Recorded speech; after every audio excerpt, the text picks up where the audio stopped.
जय गुरु, जय श्री कृष्ण, जय श्री राम। देखते देखते जून का महीना भी खत्म होने की तरफ बढ़ रहा है। 22 तारीख हो गई आज। The dreaded solar eclipse of 21st June is also over.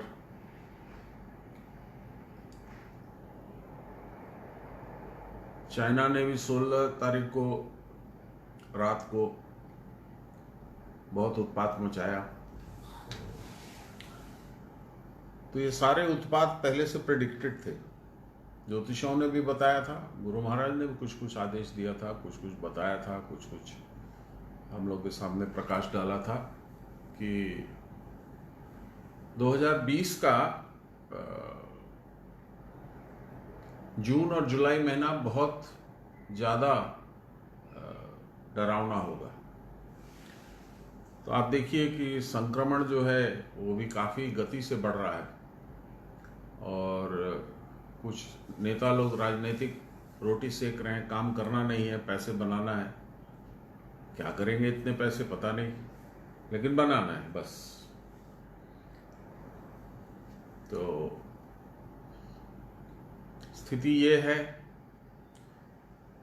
एकमात्र उपाय है साधन करो, भगवान को पुकारो, भगवान के सामने रो, हाथ जोड़ो, मांगो, यही उपाय है।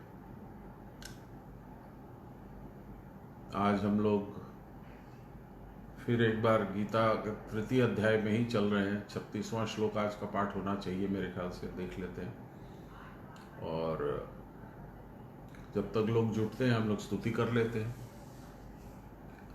नमो अखंडमंडलाकारं व्याप्तं येन चराचरं तत्पदं दर्शितं येन तस्मै श्री गुरवे नमः। गुरुर्ब्रह्मा गुरुर्विष्णु गुरुर्देवो महेश्वर गुरुर्साक्षात् परब्रह्म तस्मै श्री गुरवे नमः। अज्ञानतिमिरान्धस्य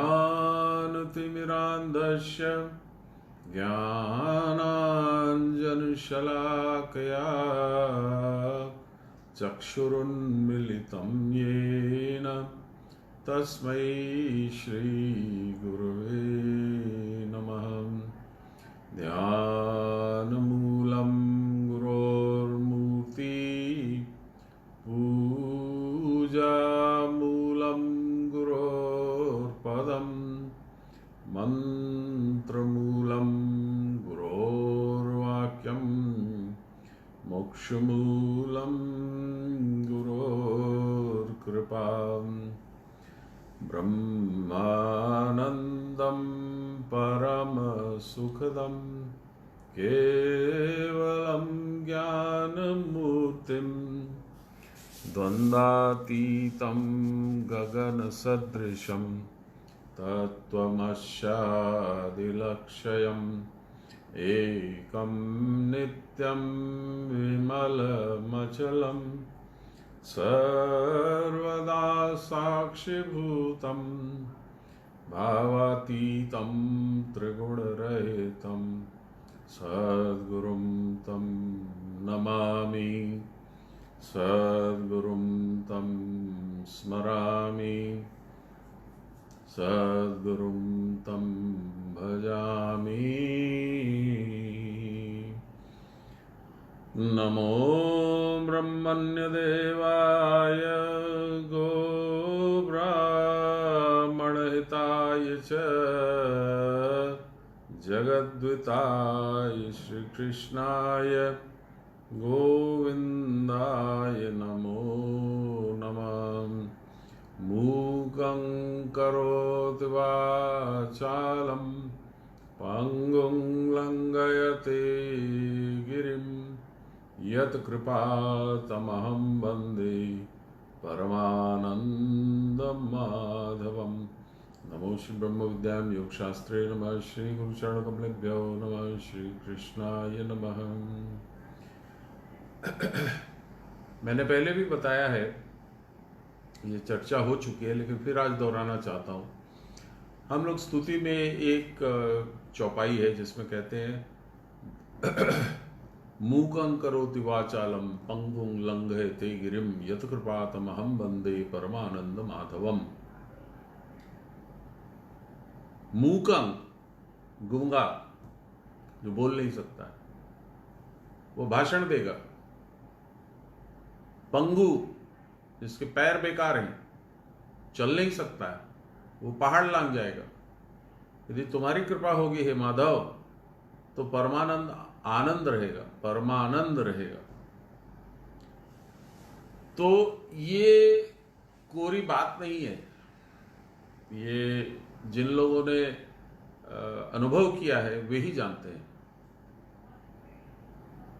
हमारे ससुराल के एक बहुत घनिष्ठ, हमारे ससुर लोगों के घनिष्ठ मित्र थे, अग्रवाल जी ही थे वो। तो वो एक बार बाबा की ट्रिप के साथ में पहाड़पुर के जंगलों में गए, जहाँ अपने तिवारी बाबा का पैतृक मकान है। वो पहाड़पुर है और बगल में ऋषिकुंड है, वो थोड़ा दूर है, बीच से एक जंगल के बीच से होकर जाना पड़ता है। तो उस समय बहुत बारिश हुई थी, तो कीचड़ उचड़ बहुत था। तो गाड़ी एक जगह जाके रुक गई, वहां से बाकी लोग पैदल चले गए। तो कुछ मेरी सास थोड़ी चलने में थोड़ी कमजोर थी, थोड़ा वजन भी था। तो इन्होंने के भाई साहब नाम था इनका। तो के भाई साहब ने कहा कि भाभी जी आप चिंता मत करिए, मैं हूं आपके साथ। फिर इतने में एक जीप रुकी, थोड़ा आगे बढ़ने के बाद एक जीप रुकी और उन्होंने कहा भाभी जी आप आ जाइए इसमें। के भाई साहब को कहा पैदल चलिए, आप तो सक्षम है, पहुंच जाओगे। तो भाभी जी भी चली गई, मतलब मेरी सास। और हुआ ये कि के भाई साहब जो है रास्ता दाएं बाएं करके भूल गए। अंधेरा होने लगा, जंगल से विचित्र विचित्र आवाज आने लग गई। अब उनको भय भी पड़ने लगा और असमंजस भी हो रहा था कि मैं अकेला क्यों फंस गया। इतने में उनको एक अकेला व्यक्ति दिखा मोड़ के पास में, और वो उससे कुछ पूछते उस व्यक्ति से, उसके पहले उन्होंने इशारा किया कि इधर नहीं जाओ, तुम इधर चले जाओ। के भाई साहब ने जिधर इशारा किया उधर चले गए और 2 ही मिनट में वो पहुंच गए जहां सब लोग इकट्ठा थे, जबकि वो उम्मीद छोड़ चुके थे कि वो पहुंचेंगे। तो वहां देखे तिवारी बाबा, उनको देख के मुस्कुरा रहे थे। तब उनको याद आया कि ये तो तिवारी बाबा थे जो अभी मुझे रास्ता दिखाए वहां पे, और अब यहाँ पे बैठे हैं, मेरे पहुंचने के पहले कैसे पहुंच गए। वो उनके पैरों में गिर के और रोते गए रोते गए रोते गए, और तिवारी बाबा हंसते गए हंसते गए हंसते गए। मूकं करोति वाचालम पंगुं लंघयते गिरिम यत् कृपातमहं वंदे परमानंद माधवम। मालिक का आश्रय यदि मांगोगे मिलेगा, नहीं भी मांगोगे, आपद में हो, मालिक का काम कर रहे हो, तुम कुछ फरियाद भी नहीं कर रहे हो, फिर भी आश्रय मिलेगा। मालिक न रखे हक। आपने निस्वार्थ किसी और को मदद करने के लिए अपने आप को खतरे में डाला था, मालिक ने आपको खतरे से निकाल लिया। ऐसी अद्भुत है गुरु कृपा, ऐसी अद्भुत है भगवत कृपा। मैं ये सब चीज नहीं मानता था, मैं अपने आप को बहुत मॉडर्न, इंजीनियर और केपेबल इत्यादि इत्यादि समझता था। अभी भी वो पूरा खत्म नहीं हुआ है, लेकिन अब मैं समझने ये जरूर लग गया हूं कि तू कितना ही जोर लगा ले, तू कितना ही चेष्टा कर ले, मालिक की जो मति है, मालिक की जो गति है वही होगा, दूसरा कुछ नहीं होगा। और वो तेरे लिए हरदम अच्छा ही चाहता है, भले ही वो दवाई कड़वी हो, लेकिन वो जो देगा वो दवाई पी ले, क्योंकि उस कड़वी दवाई में ही तेरा कल्याण अंतर्निहित है। तो पता नहीं अचानक मूकं करोति वाचालम का अर्थ समझाने के लिए ये बोलना मन में आया, बोल दिया। अब हम लोग आज का पाठ स्टार्ट करते हैं।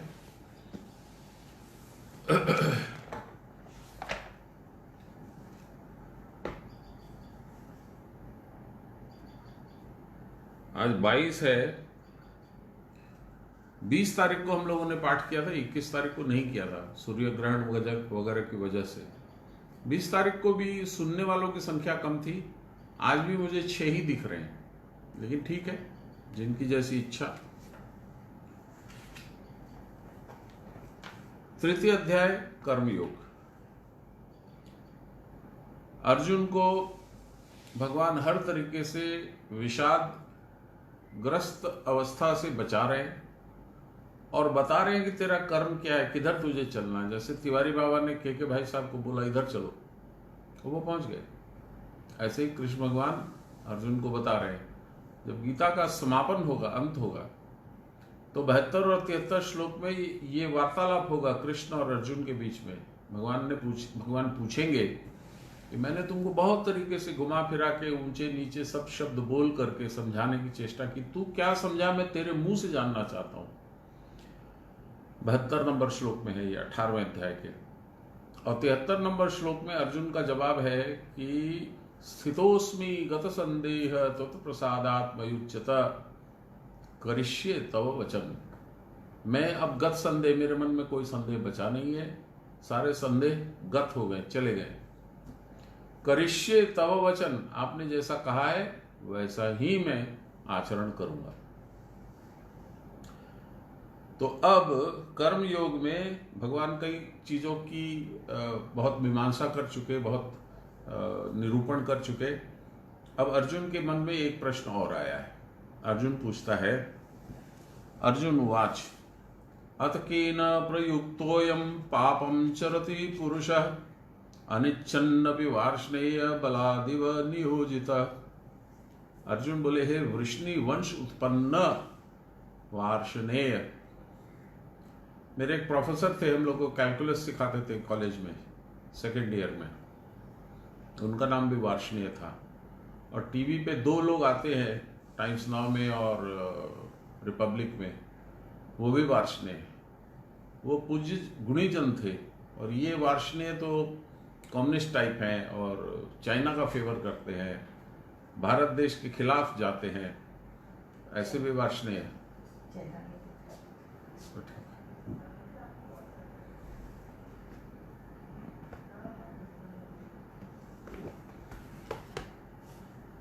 चेहरा तो नहीं दिखने का कोई कारण नहीं है।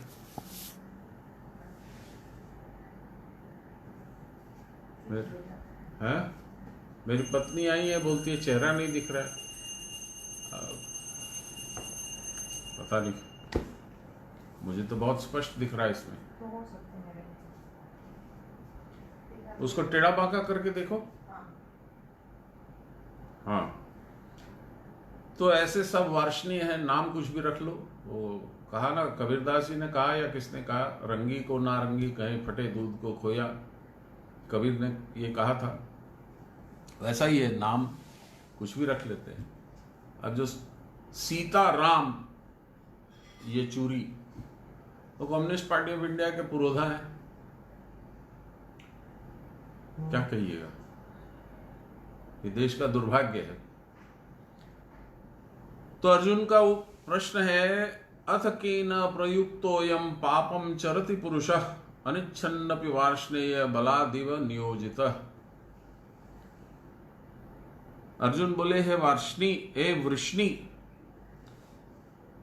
तब किसके द्वारा प्रेरित होकर यह मनुष्य इच्छा न करते हुए भी बलपूर्वक नियोजित सा हुआ पापाचरण करता है। इसको साधारण प्रयोग वाली भाषा में यदि हम लोग पूछें तो अर्जुन का सवाल है भगवान कृष्ण से, तो मुझे ये बताइए कि कौन ऐसी शक्ति है जो हम लोग को पापाचरण में नियुक्त करती है, लगा देती है, और हम लोग पापाचरण करते रहते हैं।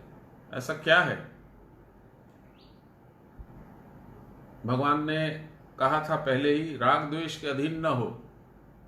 राग माने जो पसंद है वो अच्छा है, द्वेष माने पसंद जो नहीं है वो चीज के साथ में द्वेष है।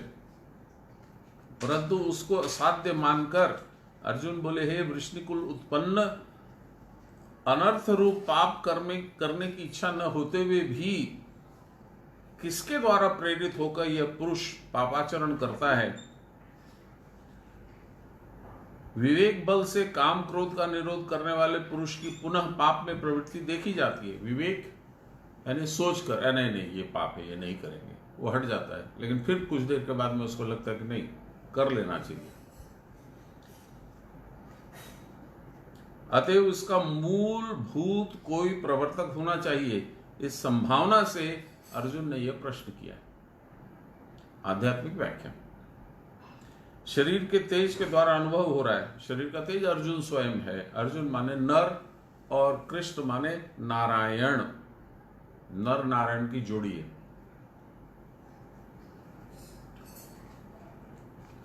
शरीर के तेज के द्वारा अनुभव हो रहा है, परंतु जो उत्तम पुरुष है वह किस कारण पापाचरण करता है? इच्छा न होते हुए भी बलपूर्वक नियुक्त कराता है। उत्तम पुरुष पापाचरण, अर्जुन को अभी तक कुछ समझ में नहीं आया। उत्तम पुरुष पापाचरण, कोई भी आचरण ही नहीं करता है तो उत्तम पुरुष, पाप और पुण्य का तो सवाल ही नहीं है। सारे अनर्थों का मूल कारण यह है कि पाप प्रवृत्ति पुरुष में आती कहां से है। पाप घोर अनिष्ट कारक है, यह तो सब जानते हैं। पाप करना सदा अच्छा लगता हो ऐसी बात भी नहीं है, तथापि ऐसा लगता है कि मानो जीव बाध्य होकर पापों में निवृत्त होता है। ऐसा क्यों है प्रभु? तथा किस उपाय से इस पाप प्रवृत्ति का उच्छेद हो सकता है, इसका उपाय जिज्ञासा करते हुए अर्जुन यह प्रश्न कर रहे हैं, क्योंकि उपाय ज्ञात होने पर ही साधक उस विषय में यथासाध्य प्रयत्न कर सकता है। देखिए, आप लोगों को मालूम होगा, जो क्राइम होती है, माने किडनैप होता है, मर्डर होता है, रॉबरी होती है, रेप होता है, इस तरह की जो क्राइम होती है, बहुत संगीन अपराध जो होते हैं, उन अपराधों को करने के पहले जो अपराधी रहता है वो कुछ न कुछ नशा करता है, जिससे उसकी अंतरात्मा की आवाज जो है वो फीकी और धीमी पड़ जाती है, और फिर वो उसको बलपूर्वक ओवरकम करके अपराध करके निकल जाता है। आप देखिएगा कि अधिकांश अपराधी लोग एकजुट होकर के बहुत शराब का सेवन करके उसके बाद अपराध करने जाते हैं, चाहे वो डकैती हो चाहे कुछ हो। आजकल तो ड्रग्स लेने के बाद तो उसको खुद को होश नहीं है वो कहाँ है क्या है। बहुत ज्यादा पी लेने के बाद भी वही अवस्था है, ऐसा मैंने सुना है। अब भगवान उस बात का जवाब दे रहे हैं, कौन पाप आचरण में मनुष्य को नियुक्त करता है। अर्जुन का डाउट है, संशय है कि ये उत्तम पुरुष ऐसा करवाते हैं। नहीं, भगवान ने आगे कहा है, अपने लोगों ने चर्चा भी करी थी, प्रकृति क्रियमाणानि गुणे कर्माणि सर्वशः अहंकार विमूढ़ आत्मा कर्ता अहमिति मन्यते। प्रकृति करवाती है। कैसे? सतोगुण, रजोगुण, तमोगुण के तीनों गुण के द्वारा या तीनों गुण के मिश्रण के द्वारा सारे कार्य करवाती है। तो ये प्रकृति क्या चीज है? प्रकृति है भगवान की शक्ति, आत्मा की शक्ति, भगवान की शक्ति, एक ही बात है। जैसे भगवान निर्लिप्त है, इस शक्ति के कार्यकलाप से भगवान निर्लिप्त है, यानी आत्मा उत्तम पुरुष निर्लिप्त है। तो फिर ये होता कैसे है? ऐसे होता है जैसे बाबा बताते थे कि जैसे तुम्हारे केश बचपन में हरे घने काले, नॉट हरे, हरे भरे काले घने रहते हैं, जैसे जैसे उम्र बढ़ती है झड़ जाते हैं या सफेद हो जाते हैं। इसमें तुम क्या कर सकते हो? ये उसका स्वभाव है। ऐसे ही भगवान की प्रकृति का स्वभाव है सृष्टि, स्थिति, विनाश। और 3 गुण के द्वारा इन सब चीजों को, सृष्टि को, स्थिति को और विनाश को संपादित करती है प्रकृति। जैसे आपके नाखून बढ़ते हैं, यथा समय नहीं काटो तो आप किसी जंगली पशु के जैसे हाथ पैर लेके घूमोगे, तो आपको काटना पड़ता है। और आप सोचते हैं कि बापा ये रोज का झंझट है, नहीं बढ़े तो आप इच्छा करके भी नहीं रोक सकते। यही है स्वभाव उस प्रकृति का। देखिए भगवान क्या बोलते हैं। भगवान बोलते हैं काम एष क्रोध एष रजोगुण समुद्भव महाशनो महापापमा बुद्धयेन मिह वैरिणम। श्री भगवान बोले यह काम और यह क्रोध रजोगुण से उत्पन्न है। अपरिमित भोग से भी जिसकी क्षुधा की निवृत्ति नहीं होती है, वह अति उग्र मोक्ष मार्ग में इसको शत्रु जानो। इसमें 2-3 बातें बोले भगवान, बड़ी सुंदर बात है। देखिए, काम और क्रोध कहां से उत्पन्न होते हैं? तमोगुण से नहीं उत्पन्न होते। तमोगुण में तो हिलना डुलना कुछ नहीं है, बस पड़ा रहना है। भगवान है कि नहीं है उसका भी परवाह नहीं है, सृष्टि में कोई काम कैसे हो रहा है उसका भी परवाह नहीं है, पत्नी बुला रही है बाद में झगड़ा करेगी उसकी भी परवाह नहीं है। क्या है? 4 चीजों की परवाह है, भय, निद्रा, मैथुन, आहार। ये तमोगुण के काम 4, भय, निद्रा, मैथुन, आहार। खाओ, टेंशन करो, सो जाओ, जब उठो तो पत्नी के साथ बच्चे उत्पन्न करो। यही काम है तमोगुण में। रजोगुण में क्या है? संग्रह करता, चीजों को जमा करना। मेरी फैक्ट्री सबसे बढ़िया, मेरा मकान सबसे बढ़िया, मेरा बैंक बैलेंस सबसे ऊंचा। बैंक वाले हमको सलाम करते हैं क्योंकि वो देखते हैं कि हमारे पास में इतना फिक्स डिपॉजिट है। वो एक बैंक से दूसरे बैंक ट्रांसफर करोगे तो ये तो मर जाएंगे और वो जय श्री राम करेंगे, इत्यादि इत्यादि इत्यादि।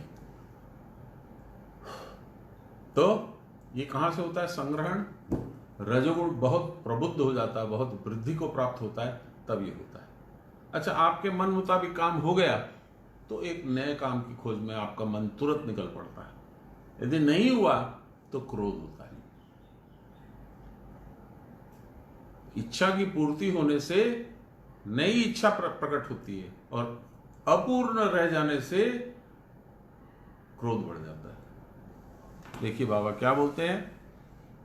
और ये सारा कुछ जो है माहौल, ये माहौल आपके मोक्ष मार्ग में शत्रु है, ये आपको आगे नहीं बढ़ने देंगे। भगवान बोले जो तुमने पूछा है उसका कारण काम है। काम आंखों की को तृप्त करने के लिए कुछ देखना भी काम है, कानों को तृप्त करने के लिए सुनना भी काम है, किसी स्त्री या पुरुष पे मोहित हो जाना भी काम है। बहुत तरह के काम होते हैं। किसी पैसे वाले का ऐश्वर्य और वैभव देख करके और सोचना कि हमको भी ऐसा हो, वह भी काम है। तो क्या बोले? जो तुमने पूछा उसका कारण काम है। पहले क्रोध के बारे में भी कहा गया, वह भी कारण है, परंतु काम और क्रोध अलग अलग नहीं है। काम किसी कारण से प्रतिहत होने पर क्रोध में परिणत हो जाता है। पहले पृथक रूप में कहे जाने पर भी क्रोध कामज है, काम के द्वारा उत्पन्न है। यह काम और क्रोध रजोगुण से उत्पन्न होते हैं। सत्व की वृद्धि से जब रजोगुण का क्षय होता है तब फिर काम उत्पन्न नहीं होता है।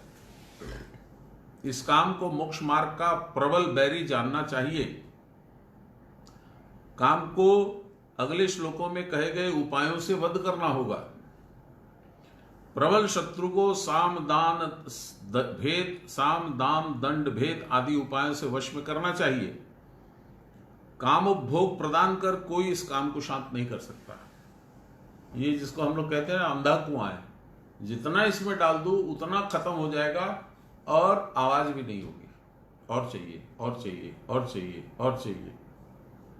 अतएव दान द्वारा कुछ काम नहीं चलेगा, क्योंकि यह महाशन अर्थात दुष्पूर है, कभी पूर्ण नहीं होने वाला है। इसको साम द्वारा भी वश में नहीं कर सकते, क्योंकि यह महापापमा है, अर्थात अत्यंत उग्र है। लाहिरी बाबा बोल रहे हैं हम लोग को 1.5 लाइन में, कुटस्थ द्वारा अनुभव हो रहा है, इच्छा और क्रोध जो रजोगुण से उत्पन्न है वे शत्रु हैं तथा बड़े पापी हैं। सान्याल बाबा, ग्रहण और त्याग की इच्छाओं को काम कहते हैं। इच्छा में बाधा पड़ने पर क्रोध के रूप में वह प्रकट हो जाता है। जब तक मन है तब तक ग्रहण और त्याग रहेगा ही, अतएव क्रोध भी रहेगा। त्याग क्या? दान पुण्य की इच्छा से नहीं। त्याग का मतलब जो पसंद नहीं आया उसका त्याग, और ग्रहण तो जो पसंद है सब चाहिए। जब तक प्राणवायु मस्तक में चढ़कर नहीं बैठती तब तक मन कदापि शांत नहीं होगा और न काम क्रोध की कोई निवृत्ति होगी। संसार क्षेत्र में और विशेषतः साधना के क्षेत्र में ये ही प्रधान शत्रु हैं।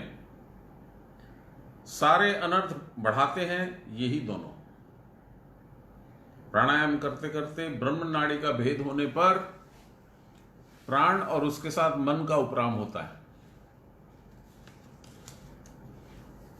इसलिए खूब मन लगाकर प्रच्छदन विधारण करना पड़ता है। प्रच्छदन विधारण माने प्राणायाम।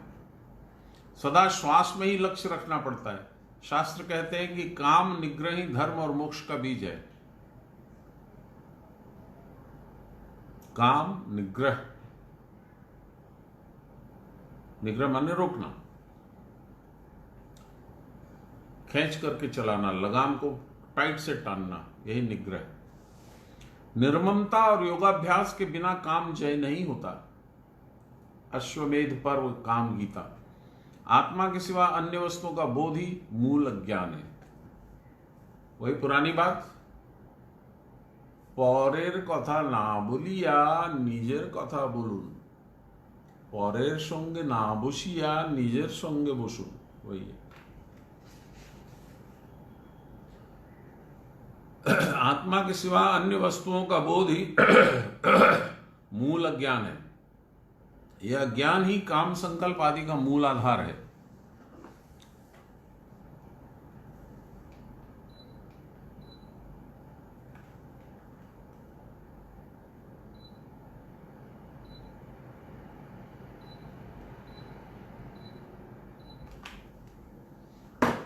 सॉरी, हाँ, यह अज्ञान ही काम संकल्प आदि का मूल आधार है। आत्मा के सिवा अन्य वस्तुओं का बोध ही मूल अज्ञान है। वो ही संकल्प आदि का मूल आधार है। यदि मुझे कोई वस्तु दिखी, पसंद आ गई, मैंने उसकी चाहना कर ली, काम उत्पन्न हो गया।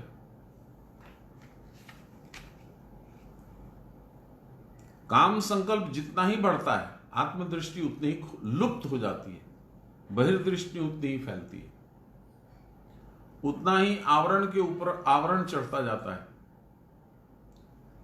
यतः प्रवृत्ति भूतानां येन सर्वमिदं ततं स्वकर्मणा भयचर्य सिद्धिं विन्दति मानव। ब्रह्म की जिस माया शक्ति अर्थात प्राण से भूतों की उत्पत्ति होती है, कारण रूप में जो ब्रह्म इस ब्रह्मांड में व्याप्त होकर अवस्थित है, मानव आत्मकर्म अर्थात प्राण की उपासना के द्वारा जब उनकी अर्चना करता है तो भगवान की माया शक्ति संकुचित होती है। वह अनंत विश्व ब्रह्मांड में व्यापक परमानंद रूपिणी शुद्ध भगवती शक्ति का विकास होता है और उसके फलस्वरूप जीव तत्व ज्ञान प्राप्त करके कृतकृत्य हो जाता है। कांटे से कांटा निकालना है। जो प्राण चंचल होकर के इतना उत्पात किया था, उसी प्राण को उसी के द्वारा संयमित, नियमित, निग्रहित करके उस काम में बांध दे के हमको उसी के द्वारा उसके स्वामी आत्मा या भगवान या ब्रह्मांड के मालिक ब्रह्म का ज्ञान मिलेगा। इसीलिए कहा गया है कि प्राण सेवा से बड़ी तपस्या कुछ नहीं है। बहुत डिफिकल्ट है, लेकिन गुरु आश्रय लेके आप चलोगे तो बहुत आसान भी है।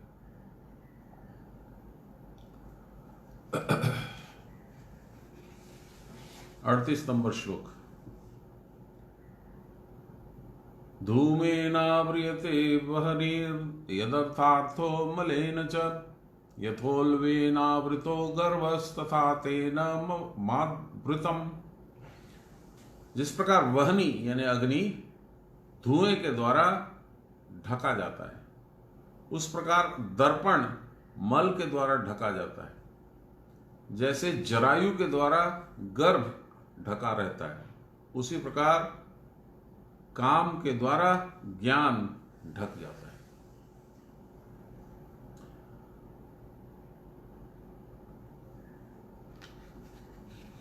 सहोत्पन्न धूम जिस प्रकार अग्नि को आच्छादित कर देता है, धुएं से अग्नि ढक दी जाती है। आगंतुक मल जिस प्रकार दर्पण को आच्छादित कर देता है, और जरायु अर्थात गर्भ वेष्टन चर्म जिस प्रकार गर्भ को सर्वतो भावेन आवृत कर देता है, उसी प्रकार तीनों प्रकारों से काम विवेक ज्ञान को आच्छादित कर देता है। मेरी बात को ध्यान कीजिए, मैंने क्या कहा कि अपराध कर्म करने के पहले वो अपनी विवेक शक्ति को डाउन कर देते हैं, जिससे कि इजी हो जाता है उसको कवर करना, उसको दरकिनार करना। वही यहां भगवान बोल रहे हैं, तीन प्रकारों से काम यानी इच्छा विवेक ज्ञान को आच्छादित कर देता है। विवेक ज्ञान क्या है? ये करना उचित है, ये नहीं करना है, इसमें पाप है, इसमें पुण्य है, यही विवेक है। इसका जो निर्धारण कर सके उचित सही, वही विवेक है। लाहिरी बाबा बोलते हैं, इच्छा रूपी अग्नि धूम के द्वारा आवृत रहती है, ढकी हुई रहती है। क्रोध रूपी दर्पण मैल से ढका रहता है। थोड़ा वायु का संचार होते ही बलपूर्वक प्रकाशित कर देता है। वायु का संचार होगा तो अग्नि भड़क जाएगी। धूल के ऊपर में वायु आप करिएगा तो चमकने लगेगा वो अपना दर्पण। कभी कभी हमारे मन में आता है कि काम क्रोध आदि शत्रु हमारे मन से निकल गए हैं, परंतु यह भूल है। वासना की वायु तनिक भी बही कि न जाने कहां से भस्माच्छादित अग्नि के समान प्रज्वलित हो जाते हैं। छाई छाई छाई छाई हो गई अग्नि, लेकिन हवाई चली जोर से, आप ही ने फूंक मार दिया, अग्नि भड़क उठेगी। जीव के विवेक ज्ञान को वे ही नष्ट करते हैं। यदि काम और क्रोध न होते तो किसी के लिए आत्मदर्शन कठिन न होता। जीव यद्यपि स्वभावतः प्रज्ञानमय है, परंतु वासना जनित घूम के द्वारा ज्ञानाग्नि सदा आच्छन्न रहती है। ज्ञान अग्नि बहुत धीमी धीमी धीमी धीमी सिमर सिमर सिमर सिमर जल रही है और धुआं धुआं बहुत हो रहा है। आपका ध्यान धुएं पे रहता है, वो अग्नि आपको दिखती नहीं है कि उसके ऊपर छाई का लेयर भी हो गया है और बहुत दब सी गई है।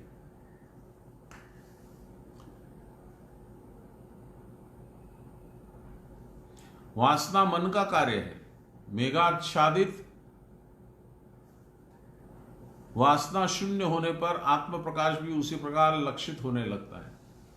मेघ के द्वारा जैसे सूर्य ढका सा प्रतीत होता है, ऐसे ही बता रहे हैं कि आत्म प्रकाश भी उसी प्रकार लक्षित होने लगता है।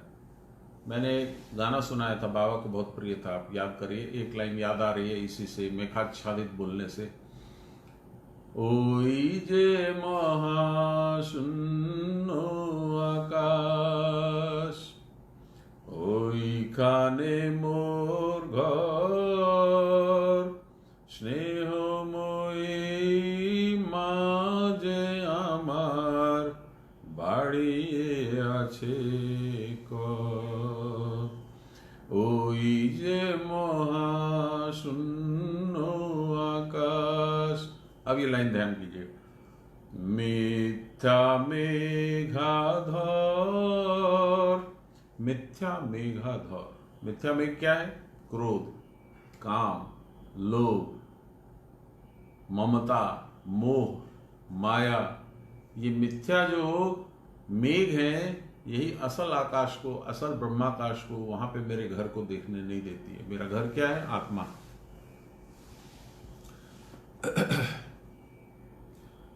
वासना या काम आत्मा के आवरक हैं, ढक देते हैं। रजाई, कंबल ये आवरक हैं। जैसे मेघ जब सूर्य को आवृत कर देता है तो उसकी रश्मि पूर्णतः लुप्त नहीं होती है, उसी प्रकार आत्मा का सच्चिदानंद भाव काम द्वारा आच्छादित सा जान पड़ता है, परंतु उसका प्रकाश पूर्णतः आच्छन्न नहीं हो सकता है।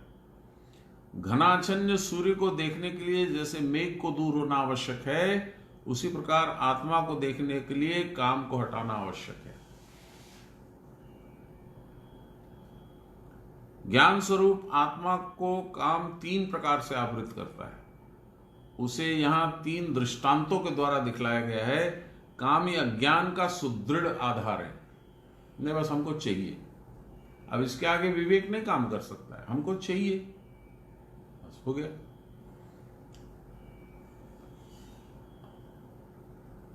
काम नष्ट होने पर अज्ञान भी साथ ही साथ नष्ट हो जाता है। जीव स्थूल शरीर धारण करके पहले पूर्व कर्मों के अनुसार अपने सूक्ष्म शरीर की रचना कर लेता है। वही पुनः अपने अदृष्ट के वश होकर माता पिता के सहयोग से स्थूल पिंड शरीर की रचना कर लेता है। निश्चय ही जीव का कारण शरीर पहले से ही रहता है, क्योंकि जब तक मूल अविद्या नष्ट नहीं होती अर्थात मुक्ति लाभ नहीं होता, तब तक वह नष्ट नहीं होता। इसको समझा दूं मैं जरा।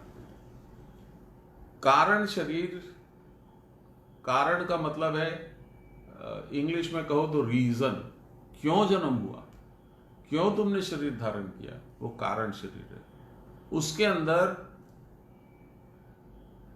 कई जन्मों की तुम्हारी कामनाएं, वासनाएं, इच्छाएं सब लॉक्ड है। उसके अंदर तुम्हारे कर्मों का लेखा जोखा भी लॉक्ड है। उसके अंदर में तुम्हारा एक टैग है। टैग माने जैसे हम लोग लगेज में टैग नहीं लगाते हैं, लगेज टैग बोलते हैं हम लोग। I so and so, resident of so and so, mobile number so and so, in case you find this luggage somewhere kindly inform, ऐसा हम लोग टैग लगा देते हैं। एयरलाइन पे आजकल एयरलाइन वाले में कई बक्से एक जैसे होते हैं, तो कभी कोई दूसरा उठा के ले जाता है, तो हम लोग उसमें कभी कोई रिबन सा लगा देते हैं या कुछ कर देते हैं, जिसको आइडेंटिफिकेशन कहिएगा। उसको लिंग शरीर भी बोलते हैं, कारण शरीर भी बोलते हैं। मैं उसको इंग्लिश में टैग बॉडी बोलता हूं। टैग बॉडी मतलब क्या है? आप एक योनि में हाथी थे, दूसरे जन्म में आप सिंह हो गए, तीसरे जन्म में और कुछ हो गए, चौथे जन्म में मनुष्य हुए, फिर 5वें जन्म में और कुछ हो गए। हर जन्म का लेखा जोखा उसमें है। आपके स्थूल शरीर के आकार और विकार से उस लेखा जोखा को कुछ नहीं लेना देना है। आप टैग कितनी भी बड़ी साइज का सूटकेस हो उस पे लगा सकते हो, छोटे से पैकेट पे भी टैग लगा सकते हो। यानी कारण शरीर वह है जो पहले सूक्ष्म शरीर को, बाद में स्थूल शरीर को आकृष्ट करके और त्रिपुर बनाता है। त्रिपुर, पुर माने रहने की जगह, जयपुर, जोधपुर वगैरह वगैरह, और त्रि माने 3। इसको कभी कभी गलती से हम लोग त्रिपुर समझते हैं, पाताल, पृथ्वी और स्वर्ग। ये गलत है। गलत भी नहीं कहिएगा, इसको यूं कहिएगा कि इसकी समझ में फर्क है। रेफरेंस टू कॉन्टेक्स्ट में ये कौन सी चीज की बात हो रही है वो समझ में आएगा। जैसे आप यदि शरीर की यात्रा की बात करेंगे तब तो वो गलत है, क्योंकि शरीर की यात्रा स्थूल, सूक्ष्म और कारण शरीर, 3 कारण, इसके अंदर में ही ये त्रिपुर बनता है, इसी में सब कुछ रहता है। काम नष्ट होने पर अज्ञान भी साथ ही साथ नष्ट हो जाता है। जीव स्थूल शरीर धारण करने के पहले, स्थूल शरीर धारण करने के पहले कर्मों के अनुसार अपने सूक्ष्म शरीर की रचना करता है। जीव कहां है, किस अवस्था में है? जब वो कर्मों के अनुसार सूक्ष्म शरीर की रचना कर रहा है, तब वो खुद किस जगह पे है? कारण शरीर में, लिंग शरीर में। देखिए यहां पे क्लियर हो जाएगा, इसीलिए मैं इसको थोड़ा डिटेल में समझाने की चेष्टा कर रहा हूं। जीव स्थूल शरीर धारण करने के पहले पूर्व कर्मों के अनुसार अपने सूक्ष्म शरीर की रचना कर लेता है। पुनः अपने अदृष्ट वश होकर माता पिता के सहयोग से स्थूल पिंड शरीर की रचना कर लेता है। माता पिता के सहयोग से स्थूल शरीर के दो अंश होते हैं, एक बोलते हैं पितृज शरीर, एक बोलते हैं मातृज शरीर।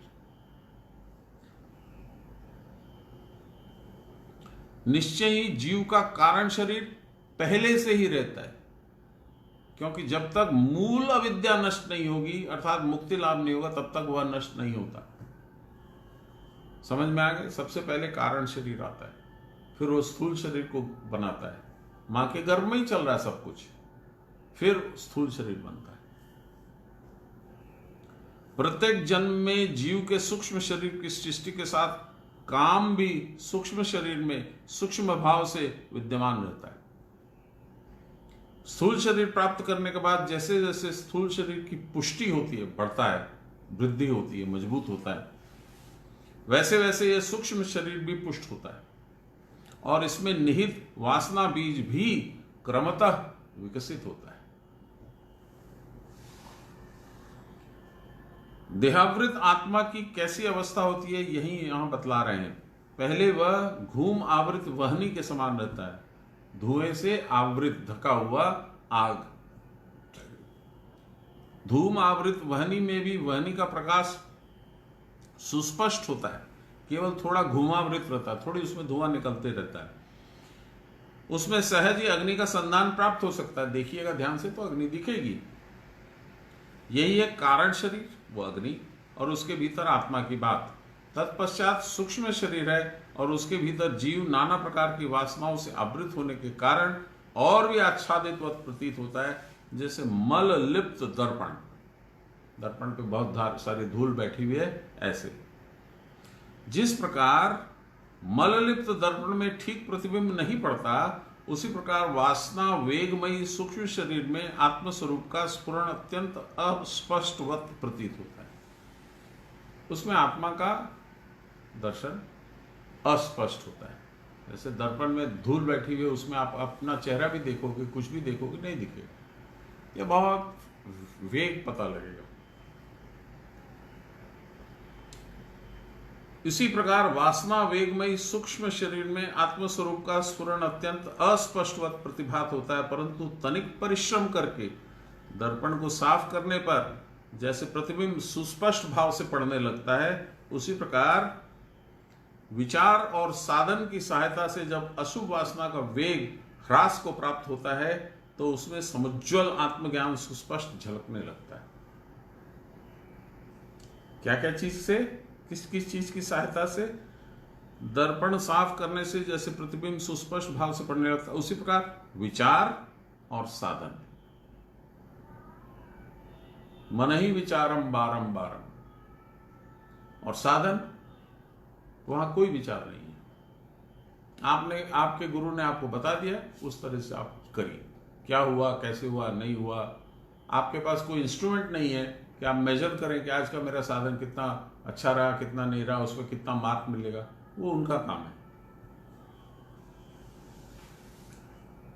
उसी प्रकार विचार और साधन की सहायता से जब अशुभ वासना का वेग ह्रास को प्राप्त होता है तो उसमें समुज्ज्वल आत्मज्ञान सुस्पष्ट झलकने लगता है। विचार करते रहिएगा, साधन करते रहिएगा, तो आत्मा का आपको प्रकाश मिलेगा, दिखेगा। बताया ये बाबा ने बताया, यहां ज्योति दिखती है, फिर कृष्ण दिखते हैं, फिर ये दिखता है, फिर वो दिखता है। अंत में स्थूलतम पिंड में काम के विषय भोग की चेष्टा पूर्णता को प्राप्त होती है। यहां ही आत्मा मानो लुप्तवत जान पड़ता है। इसकी तुलना जरायु मध्यस्थ भ्रूण के साथ भली भांति की जा सकती है। जरायु के भीतर भ्रूण, अनबॉर्न चाइल्ड, डेवलपिंग चाइल्ड, जिस प्रकार अज्ञानाच्छन्न अवस्था में पड़ा रहता है, वहां ज्ञान शक्ति के किसी विकास का अनुभव नहीं किया जा सकता है। उसी प्रकार काम उपभोग की चेष्टा में तथा भोग्य वस्तु के संग्रह में बुद्धि इतनी स्थूल हो जाती है और इतना अधिक विषयदर्शी हो जाती है कि आत्मा का ज्ञान प्रकाश मानो वहां कुछ नहीं रहता। हर घर में होता है, मेरे यहां भी हुआ, कुछ विवाद हुआ संपत्ति को लेके, मैं भाई साहब के पास गया, मैंने कहा तुमको जो देना है दे दो, कम दे दो, ज़्यादा दे दो, जो तुम्हारी इच्छा से दे दो। बोला तुमको कुछ नहीं मिलता है। मैंने कहा तुम बोलते हो कुछ नहीं मिलता है, पर ऐसा होता है। फिर मैंने कहा कि बाद में जब अंत समय आएगा तब तुम आओगे, उस समय रोओगे, हाँ मैंने गलती करी, लेकिन यमराज तुमको नहीं छोड़ेगा। मैंने बहुत लेक्चर सुने, जाओ वो गेट है, आउट। क्या बोलते हैं यहाँ पे देखिए, इतना अधिक विषयदर्शी हो जाता है कि आत्मज्ञान का प्रकाश मानो वहां कुछ रह ही नहीं जाता है। तो उसने बोला निकलो। मैंने बोला तुम बड़े भाई हो, तुम मेरा अपमान भी करोगे तो भी मैं नहीं निकलूंगा। बोला ठीक है, कोई दिक्कत नहीं है, तुम बैठो, मैं निकलता हूं। वो नहीं चला गया। मैंने उसको भजन सुनाया कबीरदास जी का, कहे कबीर नर तब ही जागे, यम का दंड मुंड में लागे, अपने कर्म की गति में क्या जानू, मैं क्या जानू बाबा रे। किसको सुना रहा हूं? वो सुनने में इच्छुक ही नहीं है। पर कृष्ण को भी मालूम था, जब शांति दूत बन करके कौरव सभा में गए तो उनको मालूम था कि उनके ऊपर में आघात होगा, व्यंग होगा, लोग हंसेंगे, उल्टा सीधा कहेंगे, लेकिन शांति के लिए प्रयास करना आवश्यक है। इसी आशय से मैं गया था। मुझे लगा था कि नहीं, उसको कन्विंस कर लूंगा, इतना बुरा भी नहीं है मेरा भाई। लेकिन जो लिखा है वो होता है। कहने का मतलब ये है कि जब काम पूरी तरह से हावी हो जाता है मस्तिष्क पे, हृदय पे, बुद्धि पे, तब उस समय विषय ही दिखता है। धन, दौलत, प्रॉपर्टी, यही दिखता है। उस समय उचित, अनुचित, राग, द्वेष, लोभ, काम, ये सब से कोई परहेज नहीं है। जिस प्रकार ये 3 आवरण है, उसी प्रकार अज्ञान के आवरण के उन्मोचन के लिए साधक भी साधना की 3 अवस्थाएं देख पाते हैं। साधना की भी 3 अवस्थाएं क्या क्या है? पहली, जरायु में आवरण के समान है, पूर्ण अंधकार विराजमान है, आत्मा भगवान ज्ञेय, ज्ञाता, जाना, ज्ञान का कोई बोध नहीं रहता। भगवत साधना के संबंध में मैं बिल्कुल निश्चित जड़वत पड़ा रहता है। देखिए यहाँ बाबा ने लिखा है, इस पे मैं कोई विवाद उत्पन्न नहीं कर सकता हूँ, मेरी कोई क्षमता नहीं है, मैं धूल भी नहीं हूं उनके चरणों की। लेकिन मैंने जो सुना है, ये सुना है कि चूंकि वो सुषुम्ना से जुड़ा रहता है, इसलिए उसको पूर्ण ज्ञान रहता है। अब इस बात में तो बहुत अंतर हो गया, तो मैं इसको ढूंढूंगा कि बाबा ने ऐसा यहाँ क्यों लिखा है। क्योंकि बहुत बार वो एक जगह एक बोलते हैं, दूसरी जगह दूसरी बोलते हैं। रेफरेंस टू कॉन्टेक्स्ट, वो भी सही है, ये भी सही है। जैसे मैं आपको एक एग्जांपल दूं कि तिवारी बाबा ने कहा था, भगवान की इच्छा नहीं होती है तो कुछ भी नहीं होता है, पत्ता भी नहीं हिल सकता है। और थोड़ी देर के बाद उन्होंने कहा कि भगवान को न इच्छा है न अनिच्छा है। दोनों ही बात सही है, दोनों ही बात एकदम बिल्कुल करेक्ट है, लेकिन दोनों परस्पर विरोधी लगती है। तो मुझे ये परस्पर विरोधी लग रहा है कि जरायु के जैसे, यानी गर्भ के अंदर में जो बच्चा है वो आत्मा, भगवान, ज्ञेय, ज्ञाता, ज्ञान का कोई बोध नहीं रहता। अब इसमें मेरे को जो लग रहा है, ऐसा हो सकता है कि कौन सी अवस्था की बात कर रहे हैं, पहले 3 महीने या पहले 4 महीने, या कौन सी अवस्था? क्योंकि जब उसका हृदय चलने लगता है माँ का श्वास लेकर के, तो सुषुम्ना में प्राण चलता है। तो प्राण जब चलता है सुषुम्ना में, उस समय तो उसको ज्ञान होना चाहिए। बाबा ने लिखा है, मैं बाबा के सामने हाथ जोड़ के प्रार्थना करूंगा, वही इसका अर्थ मुझे बतलाएं।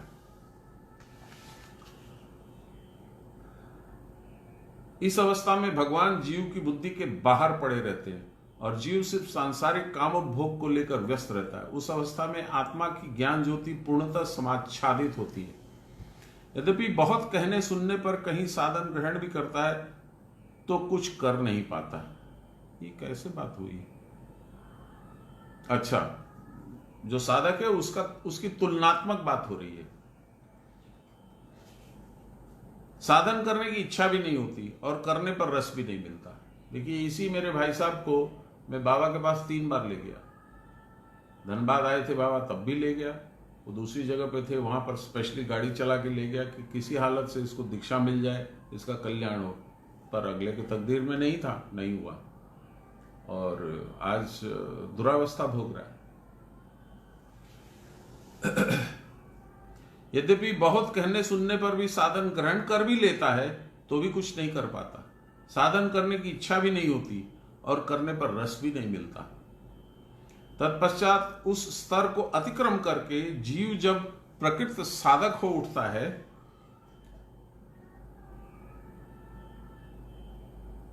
अर्थात साध्य वस्तु और साधना जब उसे अच्छी लगने लगती है, तब ज्ञान ज्योति से अंतराकाश भर जाता है। प्राण की साधना से जिह्वा ग्रंथि नष्ट हो जाती है और हृदय ग्रंथि भी क्षीण से क्षीणतर हो जाती है। जिह्वा ग्रंथि और हृदय ग्रंथि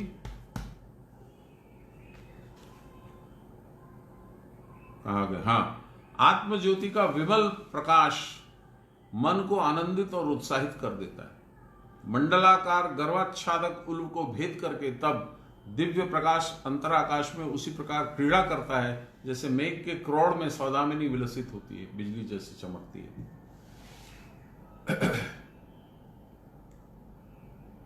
दर्पण के मल को घिसते घिसते घिसते जैसे वह मल शून्य हो जाता है और तब जैसे उसमें अपना प्रतिबिंब दिखलाई पड़ता है, ठीक उसी प्रकार साधना के प्रबल अभ्यास से मन जड़त्व से हटकर सूक्ष्म भाव की ओर अग्रसर होता है।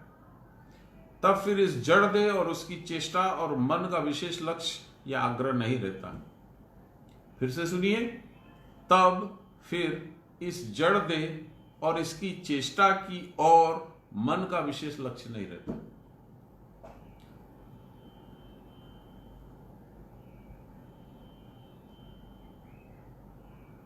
तब मन का मैल दूर हो जाता है, भीतर अनंत रूप भंडार का द्वार उन्मुक्त हो जाता है, खुल जाता है। अनाहत नौबत खाने में एक ऐसा स्वर्गीय मधुर वाद्य बजने लगता है। अनाहत हृदय चक्र मधुर वाद्य बजने लगता है। अद्भुत प्राण विमोहन वंशी ध्वनि से प्राण मुग्ध हो जाते हैं। दीर्घ घंटा ध्वनि से मन का आतंक मिट जाता है।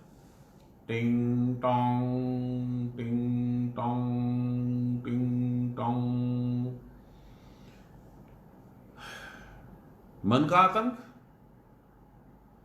भय, मेरा क्या होगा, मेरी अर्जित संपत्ति का क्या होगा, मेरे बच्चों का क्या होगा, पत्नी का क्या होगा, ये आतंक है। इस आतंक से छुटकारा मिल जाता है क्योंकि मन आपका उसमें जाता ही नहीं है। मन तो चला गया बांसुरी सुनने। आकाश में प्रकाशमान दिव्य चक्षु के समान आत्म ज्योति के प्रकाश का अनुभव होता है। अनेक दिव्य दर्शन और देव दर्शन भी होते हैं, परंतु उस अवस्था में भी बहुत कुछ बाकी रह जाता है। उस समय भी आत्मज्ञान अपनी महिमा में उद्भासित नहीं होता है। अभी भी आप प्रकृति के गिरफ्त में हैं। जो कुछ दिख रहा है किससे दिख रहा है? बंद आंख है, ठीक है, लेकिन आंख तो है, आप देख तो उसी से रहे हैं। और उसको ग्रहण कौन कर रहा है? मन होना ही नहीं चाहिए। और आपको उस ग्रहण को महिमा मंडित कौन कर रहा है? बुद्धि, वह भी खत्म होनी चाहिए। लेकिन अभी सब तीनों विराजमान है, इंद्रियां, मन और बुद्धि। इसलिए आगे बहुत बढ़ना है। कहां तक जाना है देखिए। परंतु उस अवस्था में भी बहुत कुछ बाकी रह जाता है। उस समय भी आत्मज्ञान अपनी महिमा में उद्भासित नहीं होता। साधक सदा के लिए अज्ञान पाश से मुक्ति नहीं पाते। उस समय और भी तीव्र साधना का प्रयोजन होता है। ओंकार क्रिया से साधक जागृत होकर भूत शुद्धि आरंभ कर देते हैं। इस भूत शुद्धि का अंत होने पर सारे आवरण हट जाते हैं। भूत शुद्धि, भूत माने ऐसे तो जीव का मतलब होता है भूत, यहां पे भूत शुद्धि का मतलब होता है सारी नर्व्स क्लियर होनी चाहिए। बाबा को एक बार मैंने बोला, सान्याल बाबा ने लिखा है, इन्हीं होन शब्द गुरु जबे होन कृपावान। तत्तीतो परब्रह्म चक्षुते देखा। ये हैं सदगुरु, जब ये होते हैं कृपावान, तत्वातीत, कोई भी तत्व वहां पे नहीं है, कुछ अदृश्य है भगवान, सोटू से चक्षुते देखा, आंख से दिखला देते हैं गुरु। गुरु इच्छा करेंगे तो कभी भी कर सकते हैं, परम अज्ञानी को भी दिखला सकते हैं। तो मैंने बोला बाबा आज गुरु पूर्णिमा है, गुरु पूर्णिमा के दिन तो गुरु विशेष कृपावान होते हैं। तो सान्याल बाबा ने लिखा है, इन्हीं होन सदगुरु जबे होन कृपावान। तो आज हे कृपावान, हे महा मालिक, आप आज भगवान का दर्शन करा ही दीजिए। बहुत मंद मुस्कान से उन्होंने बोला, देख भगवान का तो दर्शन करना बहुत आसान है, कोई दिक्कत वाली बात नहीं है, पर जानते हो भगवान खुद क्यों नहीं दिखते तुमको? नहीं प्रभु बताइए। इसलिए कि तुम्हारी नर्व्स अभी स्ट्रांग नहीं है, उस तेज को नहीं ग्रहण कर सकोगे, या तो हार्ट फेल हो जाएगा या माइंड खत्म हो जाएगा।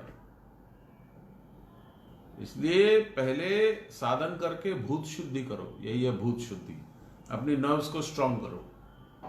आप देखिए विराट रूप दर्शन जो हुआ अर्जुन को भगवान ने करवाया, कांपने लगा डर से। अर्जुन जैसा महायोद्धा बोला प्रभु मुझे डर लग रहा है, आप अपने सामान्य चतुष रूप में आ जाइए। चतुष्बाहु जो इसमें है, 4 बाहें हैं जहां, उस सामान्य सौम्य रूप में आ जाइए। भगवान ने कहा ठीक है, चतुर्भुज रूप में आ गए भगवान। तो अर्जुन की ये हालत थी, तो आपकी मेरी क्या सोच है इसमें? बाबा ने कहा कि पहले नर्व्स को स्ट्रांग करो। भगवान तो तैयार हैं, चाहते हैं कि तुम आओ, मुझे देखो, मैं तुमको देखूं।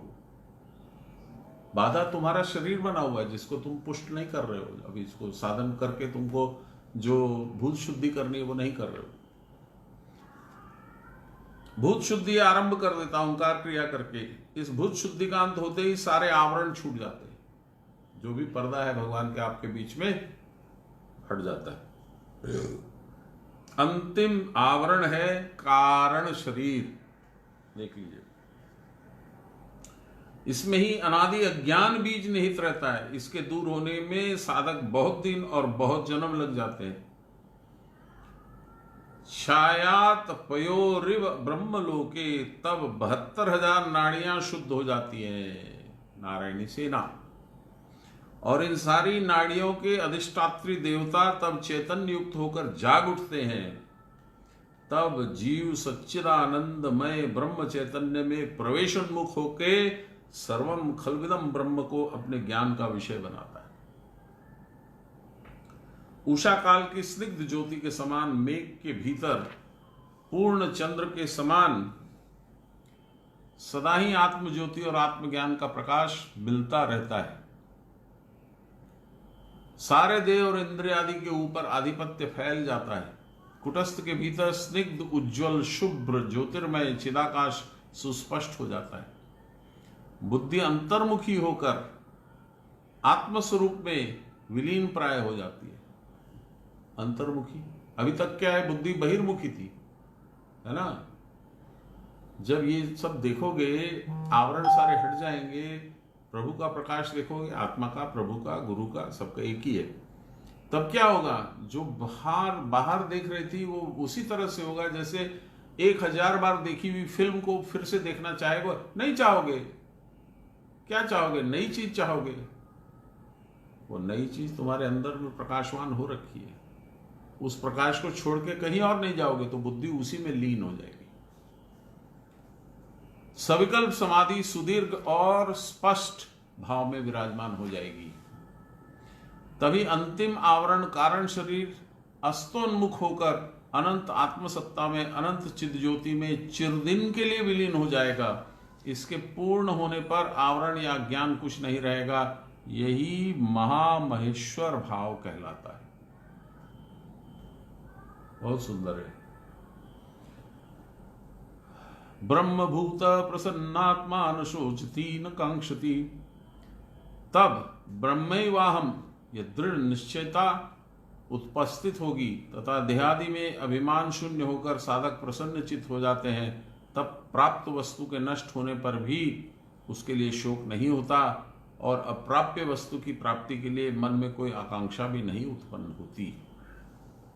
ठीक 5 बजे बाबा ने कंप्लीट करा दिया। 36, 37 और 38 3 श्लोक।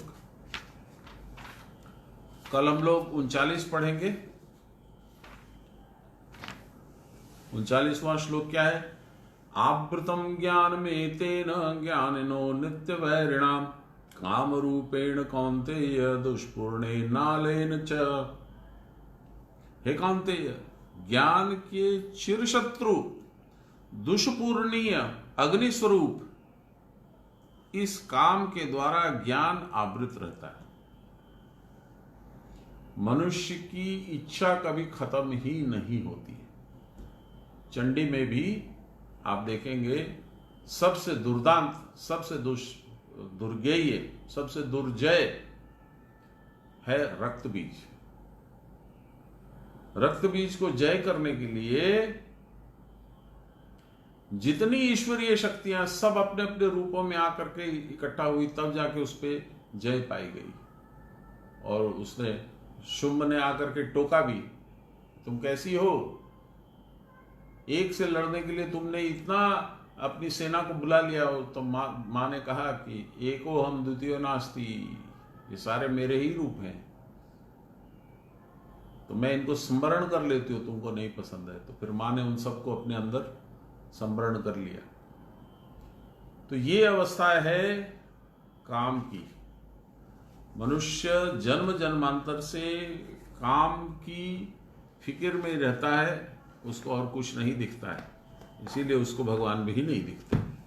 और यही हमारा सबसे, क्या कहिएगा, डिफिकल्ट टू पास एग्जामिनेशन है। यही हमारा सबसे डिफिकल्ट परीक्षा है, ये सबसे दुर्दमनीय परीक्षा है।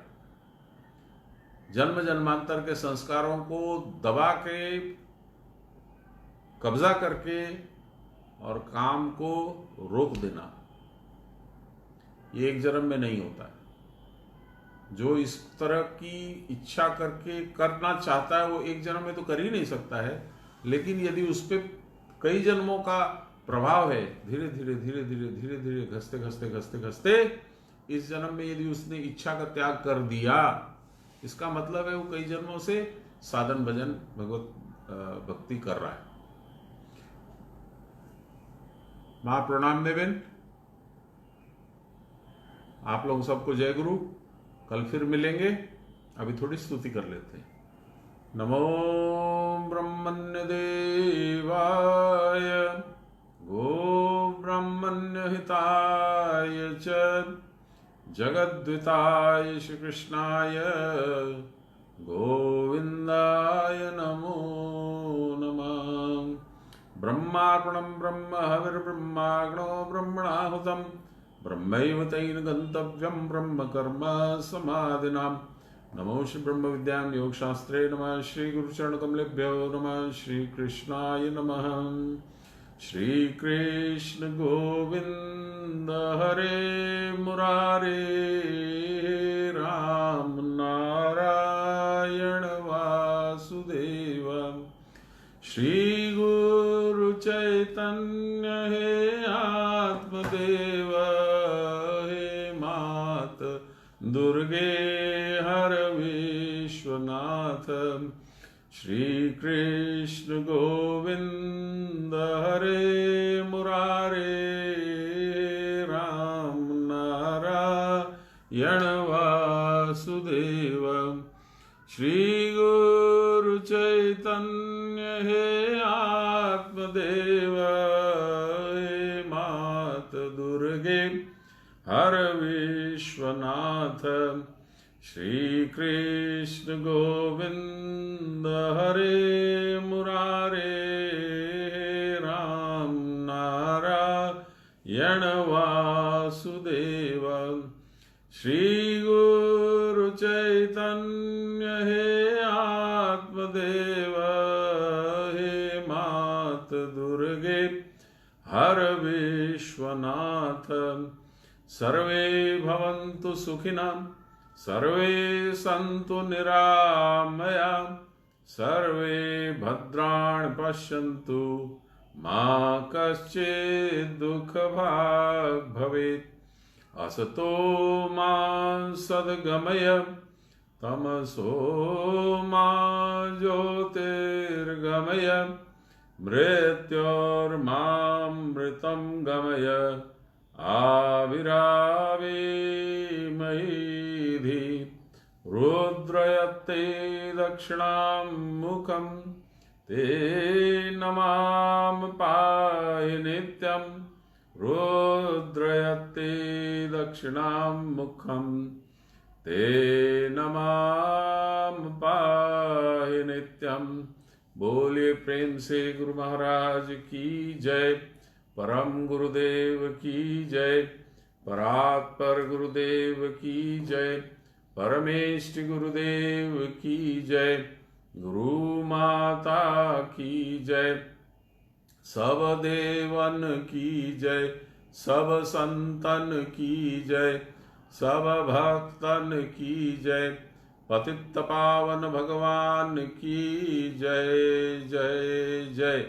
पवन सुत हनुमान की जय, सियावर रामचंद्र की जय, उमापति महादेव की जय, वृंदावन बिहारी लाल की जय, दुर्गा महारानी की जय, श्री श्री श्यामाचरण संघ की जय।